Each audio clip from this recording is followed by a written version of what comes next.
স্বাগত আজকের ভোটের ট্রেনের সঙ্গে আছে আমি আজহার লিমন।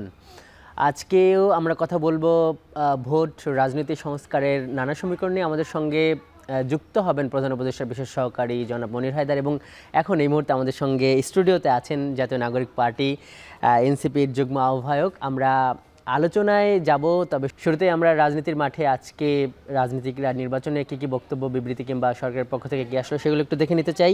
আমরা যেটা দেখছি যে নির্বাচন commissioner brigadier general Abul Fazal Mohammad Sanaullah উনি বলেছেন যে বিগত নির্বাচনে কারচুপির জন্য সক্রিয় ছিল বাহিনীগুলো, এবার তারা ভোট সুষ্ঠু করতে সক্রিয় থাকবে।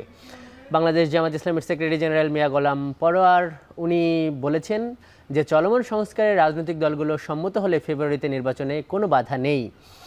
ইসলামী আন্দোলন বাংলাদেশ এর প্রেসিডিয়াম সদস্য আশরাফ আলী আকন্দ উনি বলেছেন একটা দল পিআর চায় না, কারণ পিআর থাকলে হাজার হাজার কোটি টাকার মনোনয়ন বাণিজ্য করতে পারবে না। খেলাফতে মজলিসের নায়েবে আবির আহমদ আলী কাশেমি উনি বলছেন যে ইসলামপন্থী এবং দেশপ্রেমিকদের দুই ভাগ করে দেওয়ার জন্য গোপন ষড়যন্ত্র চলছে। চলমান রাজনৈতিক বক্তব্য বিবৃতি নিয়ে আমাদের অতিথির প্রতিক্রিয়া আমরা নেব। তার আগে চলুন আরেকটি বক্তব্য শুনে আসি আমরা। আজ সংবাদ মাধ্যমে বিবিসি নিউজ বাংলাকে দেয়া বিএনপির ভারপ্রাপ্ত চেয়ারম্যান তারেক রহমানের বক্তব্যটি খবর হয়েছে, আলোচনা জুগিয়েছে। চলুন শুনে নেই তারেক রহমানের আসন্ন নির্বাচন নিয়ে করা কিছু মন্তব্যের কিছু অংশ। আমি একজন রাজনৈতিক দলের সদস্য, একজন রাজনৈতিক কর্মী। আমি নির্বাচনের সাথে তো রাজনৈতিক দল এবং রাজনৈতিক কর্মীর ওতপ্রোত সম্পর্ক। কাজেই নির্বাচন যেখানে একটি মানে জনগণের সম্পৃক্ত এরকম একটি নির্বাচন হবে, সেখানে তো অবশ্যই আমি নিজেকে দূরে থাকতে পারবো না, আমাকে আসতেই হবে। স্বাভাবিকভাবেই মাঠেই ইনশাল্লাহ থাকবো। আমি মানুষের সমর্থন, গ্রহণযোগ্যতা সবকিছুর ভেতরে থেকে যারা রাজনীতি করবে তারা করতেই পারে, এটাতে তো কোনো সমস্যা বা উদ্বেগের কোনো কারণ আমি দেখি না। সেখানে যদি তারা একটি আলাদা জোট করে, সেটি কি আপনাদের জন্য কোনো চ্যালেঞ্জ তৈরি করবে? না, কেন? ইলেকশন হলে তো ইলেকশনে প্রতিযোগিতা থাকতেই পারে, প্রতিদ্বন্দ্বিতা থাকতেই পারে, এতে উদ্বেগের কি আছে? মনোনয়নের প্রশ্নে যদি আসি, সেখানে আপনাদের কৌশলটা কি হবে? এর আগে বিভিন্ন সময় নির্বাচনগুলোতে মানে পেশি শক্তির প্রভাব, টাকার প্রভাব, পারিবারিক বিষয় বিবেচনা, এই বিষয়গুলো বিভিন্ন সময় অভিযোগ আছে। এবার ভিন্ন কি হবে আসলে? আমরা কখনোই, আপনি যেই বিষয়গুলো বললেন, আমরা কখনোই এইসব বিবেচনায় নিয়ে কখনোই আমার দল নমিনেশন ব্যাপারে সিদ্ধান্ত নেন। অবশ্যই কোন একটি পার্টিকুলার এলাকা থেকে আমরা আমাদের দলের এমন একজন ব্যক্তিকেই নমিনেশন দিতে চাইব যে ওই এলাকার সমস্যা সম্পর্কে সচেতন আছে। দর্শক, আমরা তারেক রহমান এবং এর আগে রাজনীতিকরা আজকে সারাদিন কী বলেছেন সেই মন্তব্যগুলো দেখছিলাম। আমরা এই নিয়ে আমাদের স্টুডিওতে থাকা জাতীয় নাগরিক পার্টি এনসিপির যুগ্ম আহ্বায়ক স্যার আপনার মন্তব্য নিতে চাই। তারেক রহমানের বক্তব্যে আপনিও শুনছিলেন, এখানে যে প্রশ্নগুলো তারেক রহমানকে করা হয়েছে আপনাকেও সেগুলো করতে চাই। সেটা হলো এই যে তারা মানে হলো জামাত জোট করলে এটা আসলে মানে তারেক রহমানকে জানতে চাওয়া হয়েছে যে এটা তারা কিভাবে নিচ্ছেন বা কোনো প্রভাব পড়বে কিনা। তিনি বলেছেন যে না, রাজনীতির মাঠে সবাই করতেই পারে। আপনার কাছে আমার প্রশ্ন হলো যে এই জামাতকে নিয়ে বা এই বিএনপি বা এই রাজনীতি নিয়ে যা হচ্ছে, সেই জোটের যে আলোচনাটা হচ্ছে, আপনারা কি জোটের আলোচনায় এই নির্বাচনী জোট বা এইগুলো নিয়ে আপনারা কি ভাবছেন? আপনাকে ধন্যবাদ। আজকের আলোচিত একটা ব্যাপার, ওনার তারেক রহমান সাহেবের যে ইন্টারভিউ, দীর্ঘদিন পরে তিনি, দীর্ঘদিন মানে বেশ লম্বা সময় পরে তাকে আমরা প্রথমবারের মতো এরকম একটা মিডিয়ার মুখোমুখি হতে দেখলাম। এটা অবশ্যই এতে করে তার এই মুহূর্তে চিন্তাভাবনা, রাজনৈতিকভাবে তিনি কী ভাবছেন, রিডিং বিটুইন দ্য লাইন, অনেকগুলো ব্যাপার ধরা পড়েছে যেগুলো আমরা খেয়াল করছি। যেটা উনি বলেছেন জামায়াতের ব্যাপারে, জামায়াত ইসলাম একটা জোট তাদের মতো করে তারা করার চেষ্টা করছে বা করবে, এটা খুব স্বাভাবিক। তারা ইসলামপন্থী শক্তিগুলোকে এক জায়গায় আনার চেষ্টা করছে। বিএনপির আবার তার সমমনাদেরকে, জাতীয়তাবাদী শক্তিগুলোকে একটা জায়গায় আনার চেষ্টা আছে। আমরা কিন্তু বলেছি যে আপনি যদি সত্যি সত্যি বহুদলীয় গণতন্ত্র এটাকে বিশ্বাস করেন বা বহুদলীয় গণতন্ত্রকে প্রয়োজনীয় মনে করেন, তাহলে এই যে দ্বিদলীয় যে ব্লক, এটার ভাঙতে হবে এই অর্থে যে আরও বেশি রাজনৈতিক শক্তিকে এখানে জায়গা করে নিতে হবে। দুটো মেরুকরণের মধ্যে বিভক্ত হওয়া যাবে না। সেক্ষেত্রে আমাদের, আপনি যদি বলেন যে আমাদের কৌশল হচ্ছে, আমরা চাইব যে মধ্যমপন্থী গণতান্ত্রিক যে শক্তিগুলো আছে তাদের সাথে ঐক্য করার, তাদেরকে কাছাকাছি আনার, এবং এই দুই বড় জোটের বাইরে যারা জোট হওয়ার চেষ্টা করছে, বিএনপির একটা জোট এবং জামায়াত ইসলামের একটা জোট, এর বাইরে নির্বাচনে একটা তৃতীয় শক্তি হিসেবে আবির্ভূত হওয়ার জন্য আমরা চেষ্টা করছি, এবং সেটাই স্বাভাবিক, কারণ বহুদলীয় গণতন্ত্রের জন্য সেটাই ভালো।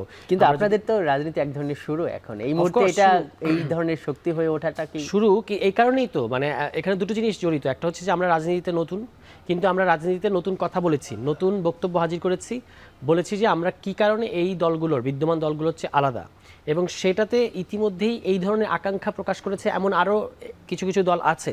তাদের সাথে খুব দ্রুততম সময়ের মধ্যে আমাদের এক ধরনের বোঝাপড়া এবং ঐক্য হয়েছে বা হচ্ছে, এবং আরও সামনে হবে। ফলে আমরা যেমন নতুন, এটা যেমন সত্য, এবং নতুন বলেই আমরা আমাদের পক্ষে দ্রুত এই যে আরেকটা সেন্টার হওয়া, এটা খুব সহজ হবে বলে আমরা বিশ্বাস করি, এবং সামনে নির্বাচনেও এই জোট একটা ভালো নতুন কোন অর্থে, যেখানে আমরা দেখলাম যে তারেক রহমানকে জানতে চাওয়া হয়েছে যে মনোনয়নের ব্যাপারে কি কৌশল নেবেন, তিনি বলছেন যে পেশি শক্তি বা এই ধরনের কৌশল নয়, বা যেটা পারিবারিক রাজনীতি, পেশি শক্তি, এগুলো না দেখে তারা এটা দেখতে চায় যে প্রতিটি এলাকার মানুষের সমস্যা বোঝার জন্য কে বেশি মানে যোগ্য, যে কে বেশি দক্ষ বা কে বেশি সমস্যাটা বোঝে, সচেতন। সেখানে আপনাদের দিক থেকে আর কি নতুন থাকবে? এটা তিনি একটা আশাবাদ প্রকাশ করেছেন, কিন্তু মাঠের বাস্তবতা, অন্তত এই মুহূর্তে বিএনপির মাঠের বাস্তবতা সেরকম, মানে আমাদেরকে বাস্তবতাটা সেরকম একটা নিদর্শন দেখায় না। বিএনপির স্থায়ী কমিটির 16 জন মেম্বারের মধ্যে 8 জন মেম্বারের পরিবারের অন্তত 2 জন নমিনেশন চেয়েছেন, এবং আরও সারা বাংলাদেশে অন্তত এই হিসাব করলে যে বিভিন্ন মানে পরিবারের সদস্য যারা, পরিবারতান্ত্রিক যে রাজনীতি, এই সদস্য অন্তত আমার ধারণা এটা 60 ক্রস করবে মিনিমাম, যারা সেকেন্ড জেনারেশন, তাদের বাবা কিংবা ফ্যামিলির অন্য কেউ, প্রভাবশালী কেউ বিএনপি রাজনীতি করেছে, এখন তারা সেই রেফারেন্সে আবার বিএনপি রাজনীতিতে সক্রিয় হচ্ছে, নমিনেশন চাচ্ছে এবং নমিনেশন পাবে। এই সংখ্যাটা অন্তত 60+ হবে। যখন তারা নমিনেশন দিবে তখন আপনিও সংখ্যাটা যাচাই করতে পারবেন। আমরা এখানে যদি বলেন যে একটা কি নতুন জিনিস আমরা অফার করতে চাই, যদি একটা কথা বলেন যে কোনটা, সেটা হচ্ছে যে পরিবারতন্ত্রের বিরুদ্ধে আমরা যারা এসেছি, আমি আপনার সামনে দাঁড়িয়ে আছি, আমাদের দলে আরও যারা শীর্ষ নেতৃত্ব, যাদেরকে আপনি সামনে ইলেকশনে কম্পিট করতে দেখবেন, তারা কিন্তু কেউ এই পরিবারের লেগেসি ধরে আসে নাই। তারা একটা সংগ্রামের নেতৃত্ব দিয়ে এবং মাঠের মধ্যে থেকে একেবারে বাংলাদেশের সাধারণ ঘরের ছেলেমেয়েরা তারা আসলে এই রাজনীতিতে এসেছে। আমাদের যদি বলেন রাষ্ট্র সংস্কার আমরা বলেছি, কিংবা আরও যে সকল কথা আমরা বলেছি বাংলাদেশের রাজনীতিতে নতুন বন্দোবস্ত, এর প্রধান কথাটা হচ্ছে যে সাধারণ ঘরের ছেলেমেয়েরা বাংলাদেশের নেতৃত্বে আসবে। কিন্তু তারেক রহমানের বক্তব্যে আশাবাদ রাখবো না আমরা? রাখতে তো কোনো দোষ নাই। আমি বলছি যে আপনি দেখতে পাবেন ওনার অনেকগুলো বক্তব্য আজকে সত্যি অনেক ইতিবাচক, আমরাও সেটাকে সমর্থন করছি, কিন্তু আমি বলছি যে বাস্তবতায় অন্তত এই ক্ষেত্রে যে পরিবারতন্ত্রটা ওনারা প্রায়োরিটি দেবেন না, এই কথাটা আপনি দেখবেন যে বাস্তবে ভিন্ন ঘটনা ঘটবে। দেখা যাবে যে পরিবারতান্ত্রিক একটা মনোনয়নের একটা বড় সড় ধরনের প্রভাব এখানে আছে। আজকে আরও অনেক প্রশ্ন আপনার কাছে, সেটা হলো যে দেখা যাচ্ছে যে আপনারা মানে আপনাদের দলের যে আহ্বায়ক হঠাৎ করে মানে সরকারের বেশ সমালোচনা করছে, এবং এই ভাষায় যে উপদেষ্টাদের মধ্যে এমন অনেকে আছে যারা সেফ এক্সিট খুঁজছেন, মানে যেটাকে প্রথম দিকে বলা হতো যে এটা হলো এই যে আপনাদের সরকার, আপনাদেরকে কিংস পার্টিও কেউ কেউ বলতো, এরকম অনেক হঠাৎ করে কেন মানে এই ধরনের সমালোচনায় একদম রাগঢাক ছাড়া সমালোচনার নামছেন আপনারা, বিশেষ করে আপনাদের আহ্বায়ক? এখানে একটা জিনিস হলো যে কিংস পার্টির আলোচনাটা, আমি তো অনেকবার এগুলো নিয়ে কথা বলেছি, এই পর্যায়ে শুধু এটা বলা যায় কিংস পার্টিকে প্রতীক নিয়ে এই ধরনের অন্যায্য ভোগান্তির মধ্যে ইসি ফেলে, এটা কিন্তু ইতিহাসে নাই, কিন্তু সেটা আমাদেরকে ফেলা হচ্ছে। ফলে কিংস পার্টির আলোচনাটা খুবই অপ্রাসঙ্গিক। এর বাইরে আমাদের যেটা আহ্বায়ক সম্প্রতি যে বক্তব্য দিয়েছেন বিভিন্ন উপদেষ্টা সম্পর্কে, সেফ এক্সিট কথাটাকে আপনি অনেকভাবে ব্যাখ্যা করতে পারেন।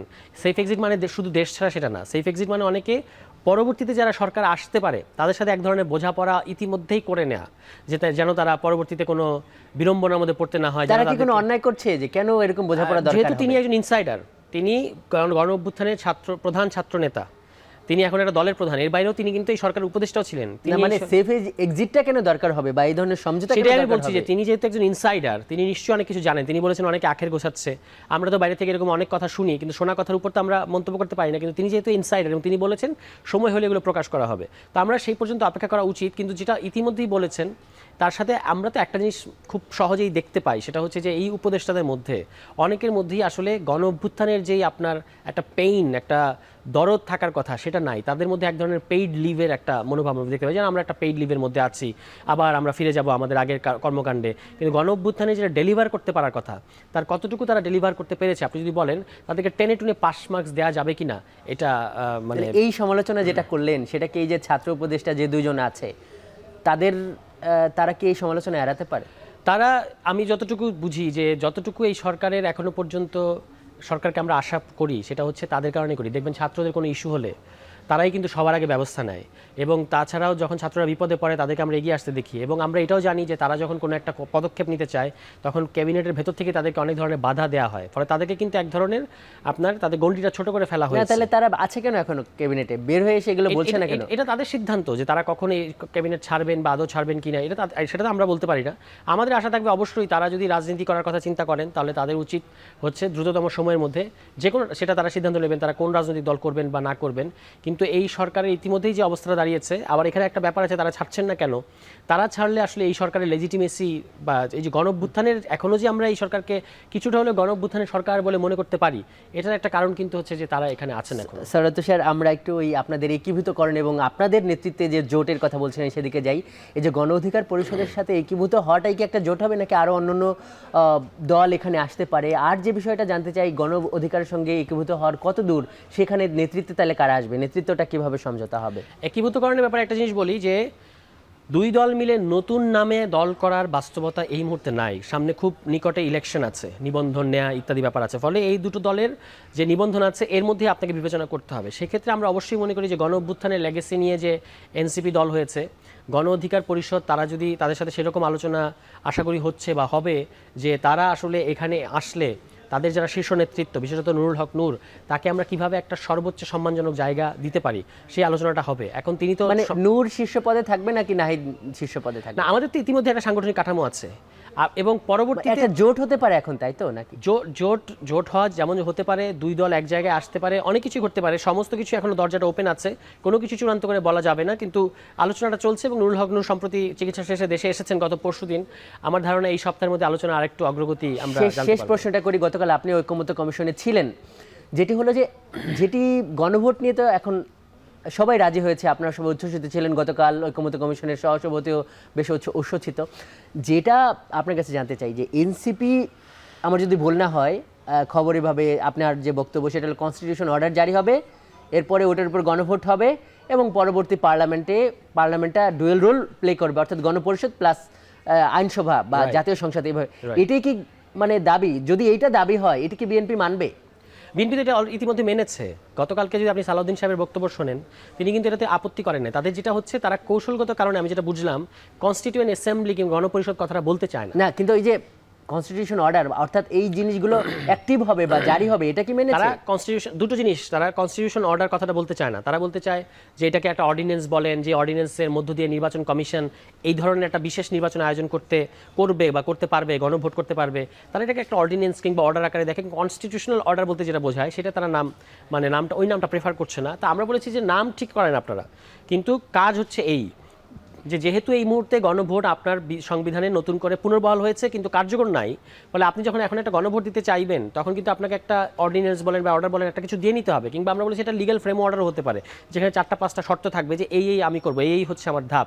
এটা করার পরে যে গণভোটের মধ্যে দিয়ে জনগণ যে তার যে অভিপ্রায়টা প্রকাশ করবে বা জুলাই সনদের পক্ষে মতামত দেবে বলে আমরা বিশ্বাস করি, এইটা হচ্ছে আপনার মানে আগামী সংসদকে বা আগামী আইনসভাকে একটা ডাবল রোল দিতে হবে।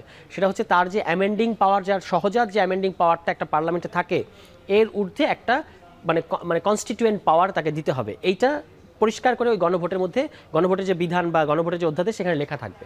সারোয়ার স্যার, আপনাকে অনেক ধন্যবাদ আজকের এই ভোটের ট্রেনে ধন্যবাদ কষ্ট করে যুক্ত হওয়ার জন্য। ধন্যবাদ। দর্শক, এই পর্যায়ে যাচ্ছে একটু বিরতিতে, সঙ্গে থাকুন।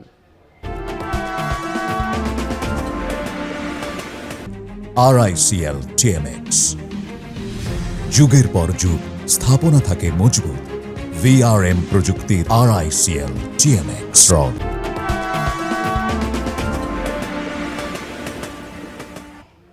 বিরতির পর স্বাগত, দেখছেন ভোটের ট্রেন, আপনার সঙ্গে আছে আমি আজহার লিমন।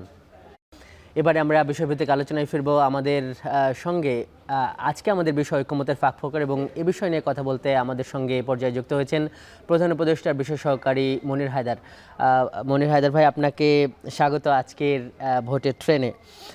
গতকাল শুরুতেই আমরা যে ঐকমত্যের বিষয় নিয়ে আলোচনা করছি, গতকাল আমরা দেখলাম যে আপনারা পুরো এই ঐকমত্য কমিশনের প্যানেল, আপনাদের মধ্যে একটা উচ্ছ্বাস, রাজনৈতিক দলগুলোও বেশ উচ্ছ্বসিত, এবং মানে ভাষাটা এরকম ছিল যে এই জুলাই সনদ বাস্তবায়নের প্রথম ধাপ অর্জন হয়েছে, আমার যদি ভুল না হয়, ঐকমত্য কমিশনের সহসভাপতি বললেন।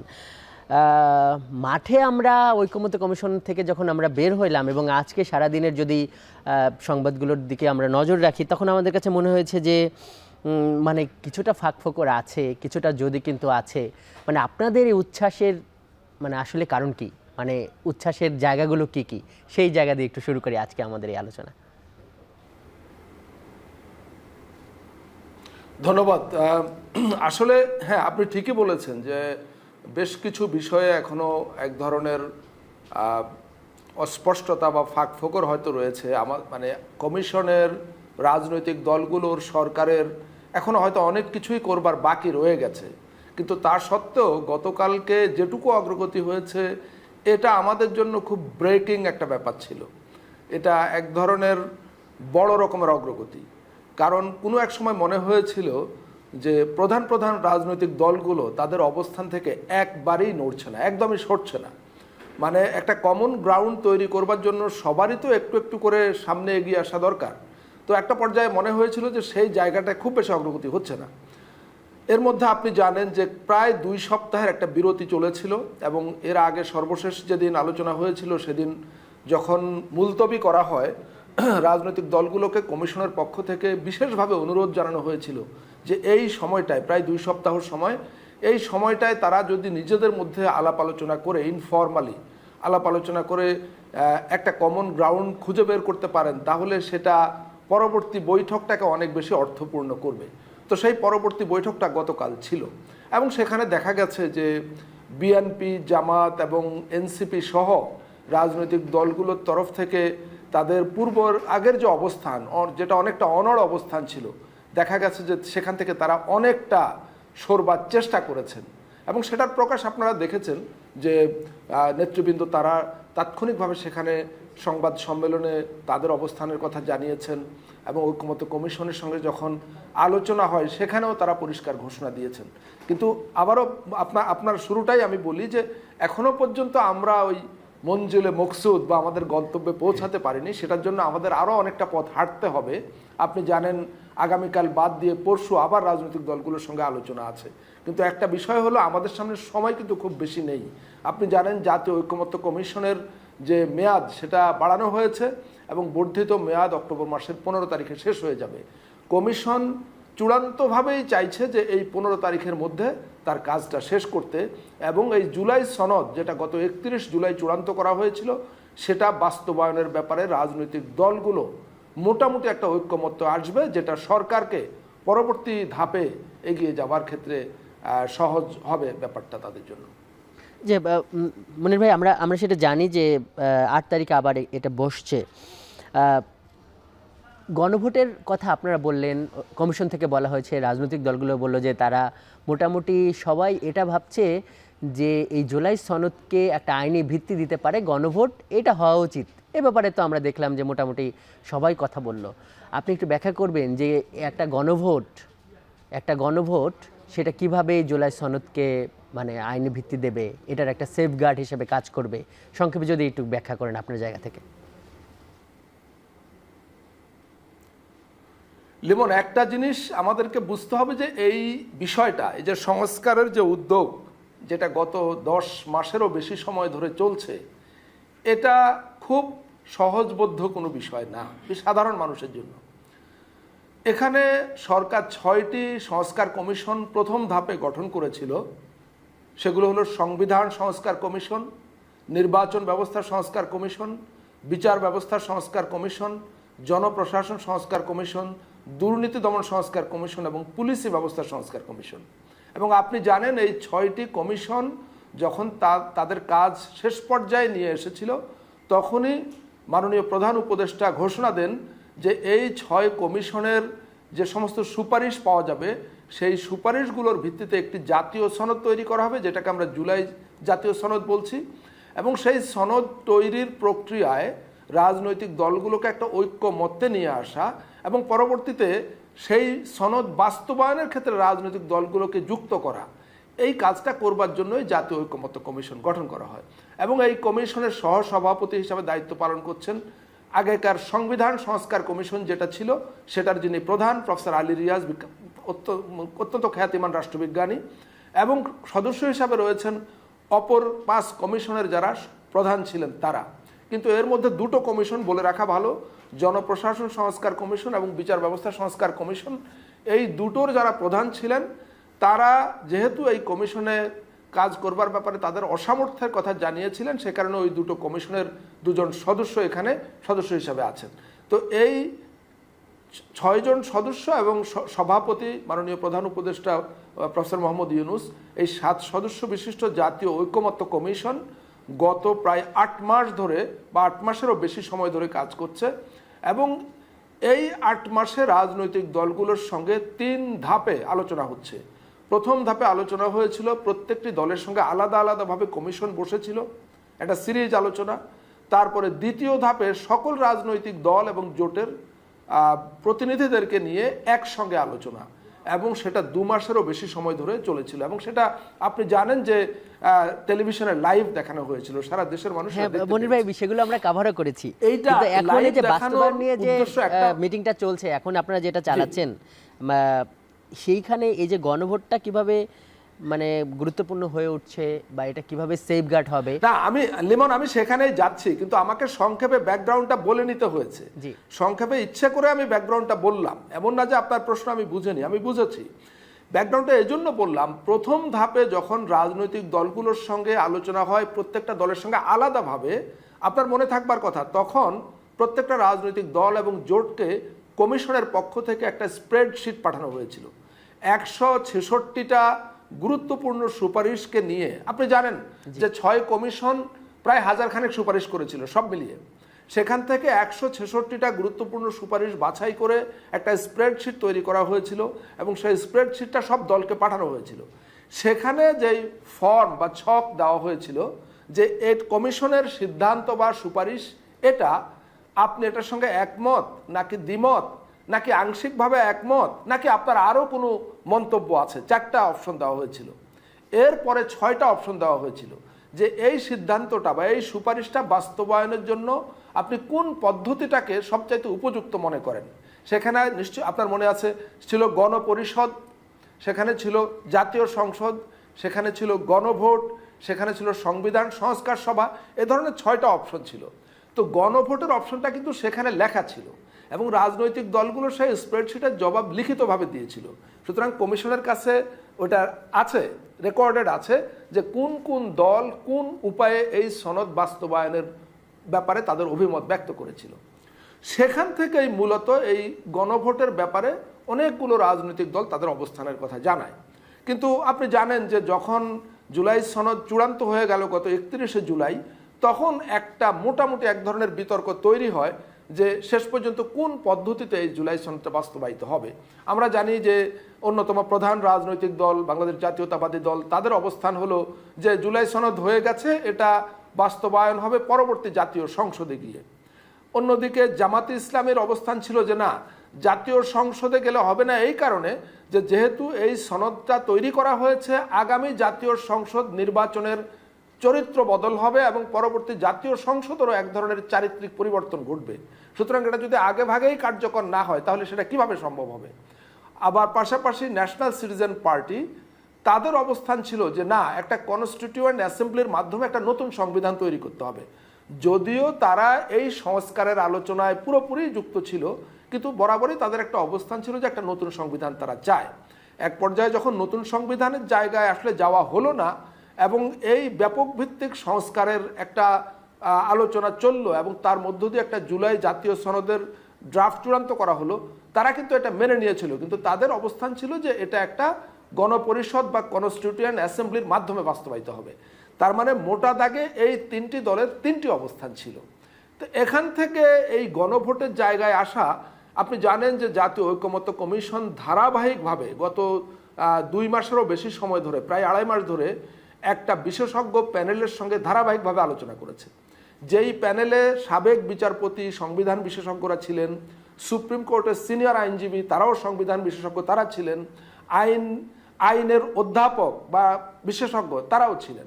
এই রকম একটি বিশেষজ্ঞ প্যানেলের সঙ্গে ধারাবাহিকভাবে আলোচনা করেছে এবং সেই প্যানেল তারা যে সমস্ত অভিমত দিয়েছে, এখনো কিন্তু তাদের চূড়ান্ত অভিমত একদম চূড়ান্ত অভিমত আকারে কমিশন হাজির করেনি, হয়তো আগামী 2-1 দিন এমনকি 8 তারিখ করতে পারে আমি যতটুকু বুঝতে পারি। সেখানে গণভোটের কথা বিভিন্নভাবে এসছে।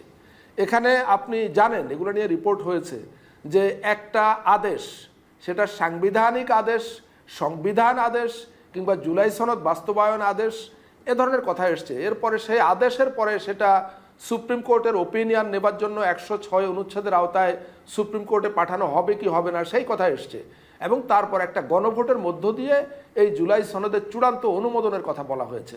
পাশাপাশি বাংলাদেশ জাতীয়তাবাদী দল বরাবরই আগামী জাতীয় সংসদ এটা বাস্তবায়ন করবে সে কথা বলে এসছে। তো এই বিভিন্ন ভিন্ন মত আলাপ আলোচনার পর গতকাল দেখা গেল যে একটা গণভোটের মধ্য দিয়ে এই জুলাই জাতীয় সনদকে চূড়ান্ত অনুমোদনের ব্যাপারে মোটামুটি সব পক্ষ একটা জায়গায় এসছে। এটা হলো গতকালের অগ্রগতি। মনির ভাই, আপনি যেটি বললেন, মানে দুইটা প্রশ্ন করব আপনার কথা ধরে। আপনি বললেন যে এই যে সামনের যে আইনসভাটা সেটা ভিন্ন চরিত্রের আইনসভা হবে। আমরা কিন্তু এই আলোচনা শুনেছি যে দ্বিকক্ষ বিশিষ্ট পার্লামেন্ট হবে, বা অন্য আরেক দিকে চিন্তা করলে যে এই যে সংবিধানের অনেক মৌলিক বিষয়গুলো পরিবর্তন আনা হয়েছে, বেসিক স্ট্রাকচারের পরিবর্তন, সেগুলোর জন্য এই সংসদ একই সঙ্গে গণপরিষদের ভূমিকা পালন করবে, সেটা যে নামেই হোক। তাইলে যদি এই ধরনের ব্যাপারগুলো যদি করতে হয়, আমার কাছে দুইটা প্রশ্ন। সেটা হলো যে আপনি বললেন এবং আপনি কিন্তু উল্লেখ করলেন যে এরকম দাবি ছিল যে আগে একটা আদেশ জারি হবে, সেই আদেশের নাম যাই হোক, বিভিন্ন দলেরও এটা দাবি ছিল, এই সংবিধান আদেশ হোক বা এরকম। তাহলে কি এই গণভোটটা হওয়ার আগে এই ধরনের কোনো আদেশ কি জারি হচ্ছে? মানে আগামী যে আইনসভা, সেই আইনসভা কি দ্বিকক্ষ হচ্ছে? যদি একটু বলুন।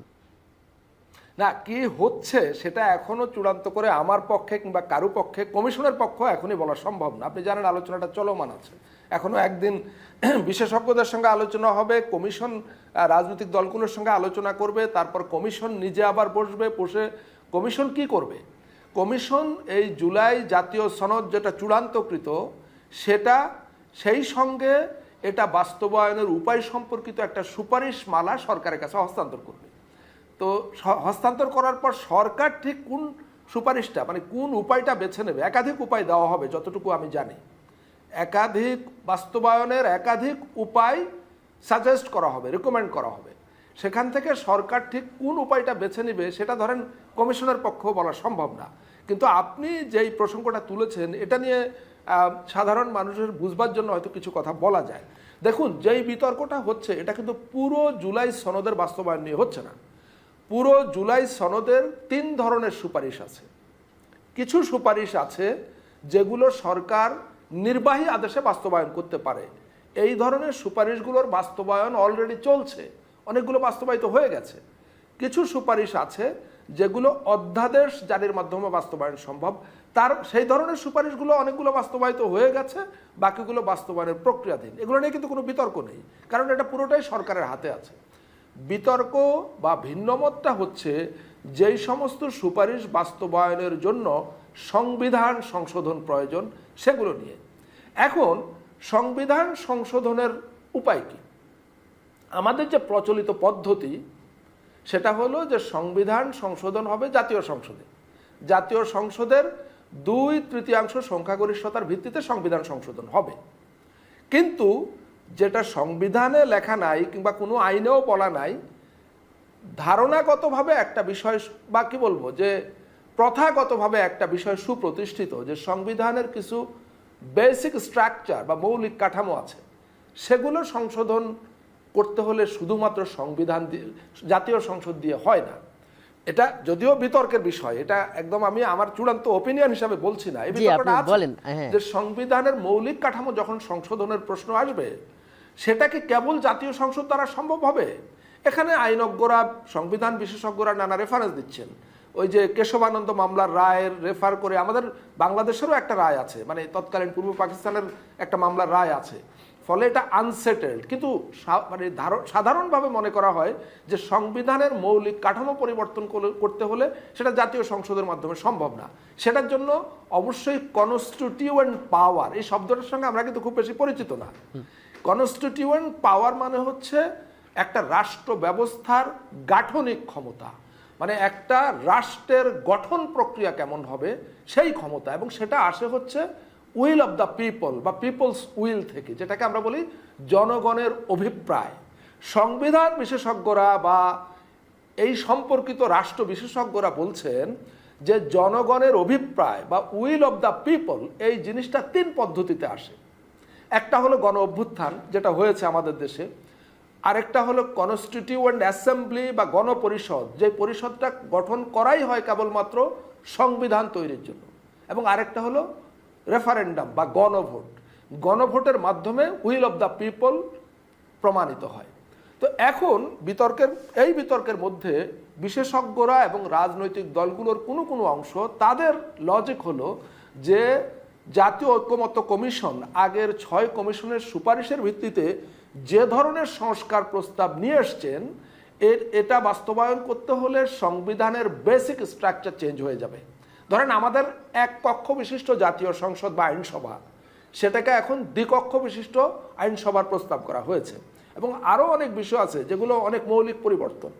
তাদের যুক্তি হলো যে এগুলো কেবলমাত্র জাতীয় সংসদের 2/3 সংখ্যাগরিষ্ঠতায় করা যাবে না, করলে পরে ভবিষ্যতে এটা কোর্টে চ্যালেঞ্জ হতে পারে এবং তার মধ্যে দিয়ে এগুলো সব বাতিল হয়ে যেতে পারে, মানে এগুলো নিরাপদ না। যারা এই যুক্তি দিচ্ছেন তাদের বক্তব্য হলো যে এমন পদ্ধতিতে জুলাই সনদের এই সমস্ত সংস্কার প্রস্তাব বা সুপারিশ বাস্তবায়ন করতে হবে যেই পদ্ধতি বা প্রক্রিয়ার মধ্য দিয়ে গেলে ভবিষ্যতে কখনো এগুলো বাতিল হওয়ার কোনো ঝুঁকি থাকবে না, কিংবা এগুলো কোর্টে চ্যালেঞ্জ হওয়ার কোনো সম্ভাবনা থাকবে না।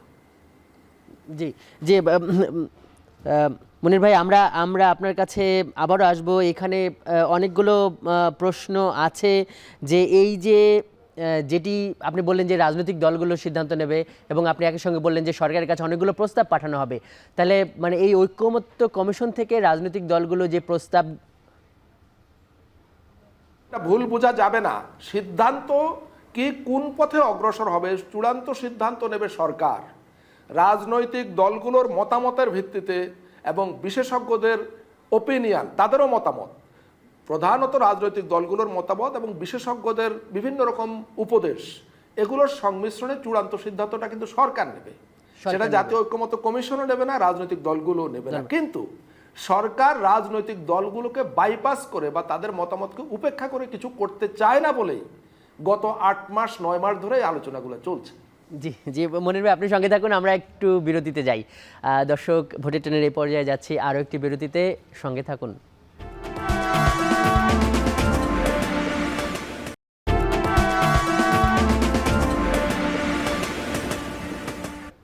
বিরতির পর স্বাগত আরও একবার। দর্শক, দেখছেন ভোটের ট্রেন, আপনার সঙ্গে আছি আমি আজহার লিমন। আজ আমরা কথা বলছি ঐকমত্যের ফাঁকফোকর নিয়ে। জানতে চাই এই পর্যায়ে তৃণমূল মানুষের মতামত। মেহেরপুর থেকে প্রান্তিক মানুষের সঙ্গে কথা বলে মতামতটি পাঠিয়েছেন আমাদের সহকর্মী মুজাহিদ মুন্না। জুলাই সনদ বাস্তবায়নের পথে এখন আসছে গণভোটের প্রস্তাব। রাজনৈতিক দলগুলো ঐক্যমত হয়েছেন সংবিধান সংস্কারে। এখন সিদ্ধান্ত নেবে জনগণ। কিন্তু সাধারণ মানুষ কি জানেন কোনটি সংস্কার হলে দেশের লাভ আর কোনটি ক্ষতির কারণ? চলুন শুনি তারা কি ভাবছেন। রাজনৈতিক দলগুলোর প্রধান একজন, আবার সেই দলের রাষ্ট্রীয় ক্ষমতা যে যায় সেই দলের প্রধানকেই দেশের প্রধানমন্ত্রী করা হয়। এটা আসলে উচিত না। দলের যে প্রধান হবে সে দলের প্রধান হিসাবে থাকুক, এবং সংসদ প্রধান যে হবে সে একজন আলাদা ব্যক্তি করা হোক, কারণ তার মাথায় দেশ পরিচালনার ক্ষেত্রে সকল ভূমিকা রাখবে, এবং দল পরিচালনার ক্ষেত্রে যে দলের প্রধান হবে সে দল পরিচালনা করবে। গণভোট আমরা কি জিনিস আমরা জানিনি, কিছু বুঝিনি, কি হবে কি করবি গণভোট আমরা সব বুঝিনি। যারা মিডিয়াতে দেখছে বা পড়ালেখা করছে তারা হয়তো গণভোটটা সম্বন্ধে জানে, কিন্তু একটা শ্রেণী যাদের বিপুল অংশ ভোট, এবং ঘরের যে মা বোনেরা আছে 52% ভোটার হচ্ছে মা বোনেরা, অনেকেই জানে না গণভোটটা কি। সেই জায়গা থেকে আমার মনে হয় জাতীয় নির্বাচনের পাশাপাশি গণভোট কি এইটা জানানো প্রয়োজন, তারপরে আমরা সিদ্ধান্ত নেব। সংস্কার প্রস্তাব যতক্ষণ তারা রাখছে, কিন্তু সংস্কার প্রস্তাবে জনগণের যে লাভ হবে সেই বিষয়টা যদি জনগণ বুঝতে না পারে, তার সংস্কার করে লাভ দেখে। সাংবিধানিক সংস্কার যেমন রাষ্ট্র কাঠামো ঠিক করবে, তেমনি নির্ধারিত হবে গণতন্ত্রের ভবিষ্যৎ। গণভোটে ভোট দেওয়ার আগে সাধারণ মানুষ যেন জানে কোনটি সংস্কারে তাদের জন্য লাভজনক আর কোনটি নয়। এখন সেটি জরুরি বিষয়। মুজাহিদ আল মুন্না, এখন মেহেরপুর। সহকর্মী মুজাহিদ মুন্নার তৃণমূল মানুষের সঙ্গে কথা বলা মতামতে আমরা শুনছিলাম। মনির ভাই, আপনি নিশ্চয়ই শুনতে পেয়েছেন যে তৃণমূল মানুষের কথা। তারা বলছে যে এই যে এত এত সংস্কার, এই যে গণভোট বা অনেক কিছুই তো সাংবিধানিক অনেক অনেক পরিবর্তন সংস্কার কথা বলা হয়েছে, তো এই যে প্রান্তিক মানুষকে সচেতন যে করা গেল না, তারা যে এই বিষয়গুলো এতদিনও বুঝতে পারলো না কিংবা এই গণভোট সম্পর্কেও যে জানে না, ঐক্যমত্য কমিশন কি এই দায়টা নেবে যে তারা মানে তাদের এটা একটা ব্যর্থতা বা দুর্বলতা যে মানুষকে আরও বেশি এনগেজ করা দরকার ছিল?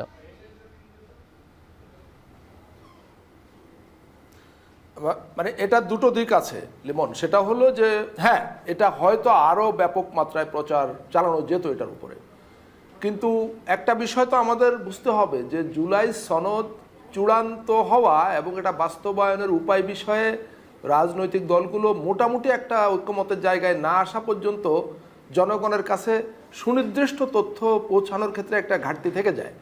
আমি মনে করি যে এখন সে পর্যায়টা এসছে। আমরা জানি যে যে গণভোটের কথা বলা হচ্ছে, কোনো দল সেটা অবিলম্বে করার কথা বললেও মেজরিটি পার্টিগুলো বলছে যে এটা আগামী জাতীয় সংসদ নির্বাচনের দিন হবে গণভোট। তো সেটাই যদি হয় তো যথেষ্ট সময় আছে জনগণকে এ ব্যাপারে জানানো, ব্যাপক প্রচার চালানো, এঙ্গেজ করা, সচেতন করা, এই সুযোগটা আছে। আমি মনে করি, আমি মেনেই নিচ্ছি যে এটা হয়তো গত 6-7 মাসের টোটাল প্রক্রিয়াটা সম্পর্কে আরও বেশি জনগণকে জানানোর উদ্যোগ নিলে সেটা ভালো হতো, কিন্তু এখনও সেই সময়টা আছে।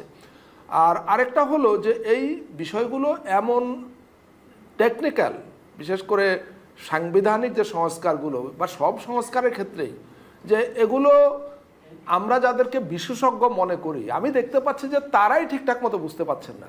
সুতরাং সাধারণ মানুষ যে খুব সহজে বুঝে যাবেন ব্যাপারটা এমন না, কিন্তু যে করেই হোক তাদেরকে আমাদের বোঝানোর চেষ্টা করতে হবে। লিমন, আমি আমার একটা হতাশার কথা আপনাকে বলে রাখি যে যেহেতু এই প্রক্রিয়ার সঙ্গে যুক্ত আছি নিবিড়ভাবে, তো এই সম্পর্কিত সমস্ত খবরাখবর, মতামত এগুলো তো দেখতে হয়, লক্ষ্য করতে হয়। আমি এমন বিশেষজ্ঞ বা অত্যন্ত সম্মানিত নাগরিক যারা বরেণ্য, তাদের মুখ থেকে সংস্কার সম্পর্কে এমন মন্তব্য শুনেছি, আমি স্তম্ভিত হয়ে গেছি। যে দেখা যাচ্ছে সংস্কার কমিশনগুলো কিংবা জাতীয় ঐক্যমত্য কমিশন যে সুপারিশ করেইনি, তারা বলছেন কমিশন এই ধরনের উদ্ভট সুপারিশ করেছে। আমি নাম ধরেই বলি, ধরেন আমাদের অত্যন্ত প্রিয় শ্রদ্ধেয় ডক্টর সলিমুল্লাহ খান, তিনি একটা বক্তৃতায়, ভিডিও আছে আপনি পাবেন, উনি বলেছেন ঐক্যমত্য কমিশন একটা অদ্ভুত রকমের সুপারিশ করেছে যে আপার হাউস গঠনের কথা বলা হয়েছে, সেখানে 30% সদস্য প্রেসিডেন্ট মনোনয়ন দেবেন, অথচ আদতে এরকম কোনো সুপারিশ ঐক্যমত্য কমিশন করেনি, কিন্তু তিনি এটা বলেছেন। আমি গতকালকে প্রথম আলো পত্রিকায় সিনথিয়া ফরিদ নামের একজনের একটা লেখা পড়লাম সংস্কার বিষয়ে, এবং তিনি সুপ্রিম কোর্টের আইনজীবী, সংবিধান বিশেষজ্ঞ। তিনি কি বলেছে আমি আপনাকে পড়ে শোনাচ্ছি। তিনি বলেছে, জুলাই সনদ এখনো চূড়ান্ত হয়নি, এটা নিয়ে রাজনৈতিক দলগুলোর সঙ্গে ঐক্যমত্য কমিশনের কথাবার্তা শেষ পর্যায়ে, কিন্তু যে খসড়া প্রকাশিত হয়েছে তাতে মনে হতে পারে জুলাই সনদের বড় অংশই বিগত আওয়ামী লীগ শাসনামলের দুর্নীতি, লুটপাট, অন্যায়, অত্যাচার, নির্যাতন, নিপীড়নের বিরুদ্ধে একটি প্রতিক্রিয়া। এটা টোটালি বেসলেস, আসলে ব্যাপারটা মোটেও এরকম না। তিনি আরেকটা বলেছেন, জুলাই সনদের একটি সীমাবদ্ধতা হলো এখানে কেবল গত 15 বছরের অপরাধের বিচার দাবি করা হয়েছে। আপনি তো লিমন, আমি দেখেছি শুরু থেকে এটা কাভার করেন, আপনি কি এমন কিছু পেয়েছেন যে জুলাই সনদে গত 15 বছরের বিচার দাবি করা হয়েছে? জুলাই সনদটা করবার ক্ষেত্রে যেই জিনিসটা জাতীয় ঐক্যমত্য কমিশন মূল গোল হিসাবে সেট করেছিল, সেটা হলো বাংলাদেশে যাতে আর কখনোই গত 16 বছরের মতো কোনো মাফিয়াতান্ত্রিক ফ্যাসিবাদী শাসন কায়েম না হতে পারে, সেটা নির্বাচিত হোক কিংবা অনির্বাচিত হোক। কোন শক্তি যাতে বাংলাদেশের মানুষের উপরে এরকম দানবের মতো চেপে বসতে না পারে, সেই জন্য মনির ভাই, কিন্তু এই সমালোচনাটা তো আছে যে এই যে আপনারা প্রয়োজনের চেয়ে অনেক বেশি সময় ক্ষেপণ করেছেন, এবং যেটি আপনি আপনার বক্তব্যেও বললেন, এখন অবশ্য বলছেন যে না, সরকার যে কোনো একটা পথ বের করে সরকার সিদ্ধান্ত নেবে যে এই সনদ কীভাবে বাস্তবায়ন করা যায়। আপনি শুধু এই ঐক্যমত্য কমিশনের সদস্য না, আপনি প্রধান উপদেষ্টার প্রতিনিধি হিসাবে এখানে আছেন, তার মানে আপনাকে সরকার নিয়েও প্রশ্ন করা যায়। তাহলে আপনার কি মনে হয় যে যে সরকার যেটা জনগণের জন্য কল্যাণ, এবং আপনারা কখনো কখনো দাবি করছেন যে আপনার গণঅভ্যুত্থানের সরকার, যদিও কালকে অনেক রাজনীতিক বলছে যে আপনাদের কনস্টিটিউয়েন্ট পাওয়ার নেই যেটা গণঅভ্যুত্থানের সরকারের থাকে। তো এই যে আপনারা আপনাদের ভারটা বুঝতে পারেন নাই বা এই সংস্কার করার ক্ষেত্রে আপনারা মানে আপনাদের মর্যাদাটা বুঝতে পারেন না, এই সমালোচনাটা তো আছে এবং অনেক সময় নিয়ে ফেলছেন। ওকে, এটা আমি আপনার প্রশ্নটা আমার কাছে কিন্তু খুব বেশি পরিষ্কার না। আপনি অনেক সময় নিয়ে ফেলেছি বলতে এ পর্যন্ত আগের যে 6টি কমিশন এবং জাতীয় ঐকমত্য কমিশন সব মিলিয়ে এটা 10 মাসের কিছুটা বেশি সময় অতিবাহিত হয়েছে। লিমন, আপনি যদি স্টাডি করেন এটার উপরে তথ্য ঘেঁটে দেখেন, আপনি পাবেন যে যেই স্কেলের সাংবিধানিক সংস্কারের উদ্যোগ নেওয়া হয়েছে, এই স্কেলের সংস্কার সাধনের জন্য পৃথিবীর অন্যান্য দেশে কতটা সময় লেগেছে? ন্যূনতম লেগেছে 2.5 বছর। কারণ এটা তো ব্যাপক অভিজ্ঞতার ভিত্তিতে আমাদের যে সমস্ত তিক্ত অভিজ্ঞতা আছে সেই অভিজ্ঞতাগুলোর আলোকে এমন একটা পদ্ধতি কমিশনকে খুঁজে বের করতে হচ্ছে যাতে ভবিষ্যতে এই তিক্ত অভিজ্ঞতাগুলোর মুখোমুখি এই জাতিকে আর না হতে হয়। এই কাজটা খুব সিম্পল না যে কিছু লোক একদিন বা কয়েকদিন বসলো এবং তাদের মাথা থেকে কিছু আইডিয়া চলে আসলো, সেটা একটা রিপোর্ট বা সুপারিশ আকারে দিয়ে দিল, বাস্তবায়ন হয়ে গেল। এটা মোটেও সেরকম না। এটা এত ব্যাপক ভিত্তিক একটা কাজ। আমি আমার অভিজ্ঞতা থেকে আপনাকে বলি, দিন রাত কাজ করেছে কমিশনের সকল সদস্য, কমিশনের সহসভাপতি যার নেতৃত্বে মূল কাজটা হয়েছে। আমাদের যেটুকু আপনারা ফর্মাল কাজ দেখেন, রাজনৈতিক দলগুলোর সঙ্গে আমরা মিটিং করি, আপনি বিশ্বাস করুন, আপনার মাধ্যমে এই দর্শকদের উদ্দেশ্যে জানাতে চাই, এর চাইতে কয়েক গুণ বেশি কাজ আমাদেরকে ইনফরমালি বা অনানুষ্ঠানিকভাবে করতে হয়েছে, এখনো হচ্ছে। সেটা মনির ভাই আমরা বিশ্বাস করি, সেটা মনির ভাই আপনি বলছেন সেটা বিশ্বাস করি, আমাদের দর্শকরাও হয়তো সেটা বিশ্বাস করবেন। কিন্তু যে সমালোচনা আসছে, যেমন আমরা এই এনসিপির আহ্বায়ক উনি বলছেন যে এই সরকার বা এই উপদেষ্টারা বুঝতে পারে নাই যে তারা এই গণঅভ্যুত্থানের সরকার, তারা এই আত্মবিশ্বাস নিয়ে কাজ করতে পারে না। আপনার কাছে কি মনে হয় এই যে সংস্কার বাস্তবায়নের ক্ষেত্রে সরকারের এই ধরনের একটা আত্মবিশ্বাসহীনতা আছে?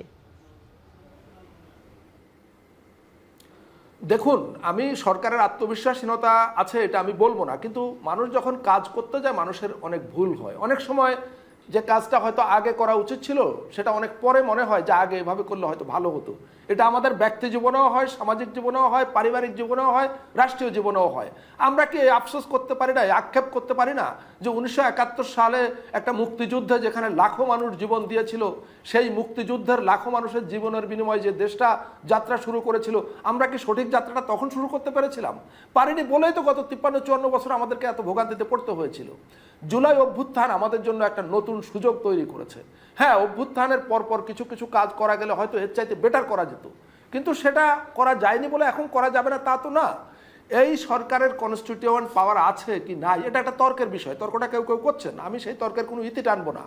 কিন্তু এটা তো সত্য যে এই সংস্কার প্রক্রিয়া 24-এর গণ অভ্যুত্থানেরই ধারাবাহিকতা, এই সংস্কার প্রক্রিয়া 24-এর গণ অভ্যুত্থানেরই অবিচ্ছেদ্য অংশ। গণ অভ্যুত্থান না হলে কি এই সংস্কারের কথা আমরা বলতে পারতাম?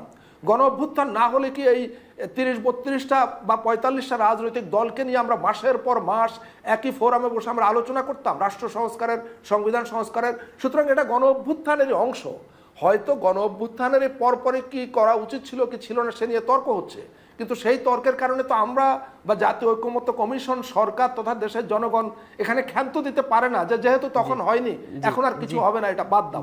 আমাদেরকে তো কোনো না কোনো ভাবে একটা মেকানিজম বের করতে হবে এবং আমরাও আশা করি, নিশ্চয়ই আমাদের দর্শকরাও আশা করে, দেশের মানুষ আশা করে সেই একটা দারুণ পথ উন্মোচিত হবে যেটি গণঅভ্যুত্থানের আকাঙ্ক্ষা। মনির হায়দার ভাই, আজকের ভোটের ট্রেনে যুক্ত হওয়ার জন্য আপনাকে অনেক অনেক ধন্যবাদ। দর্শক, এই ছিল আজকের ভোটের ট্রেনে, এতক্ষণ সঙ্গে থাকার জন্য আপনাদেরও ধন্যবাদ।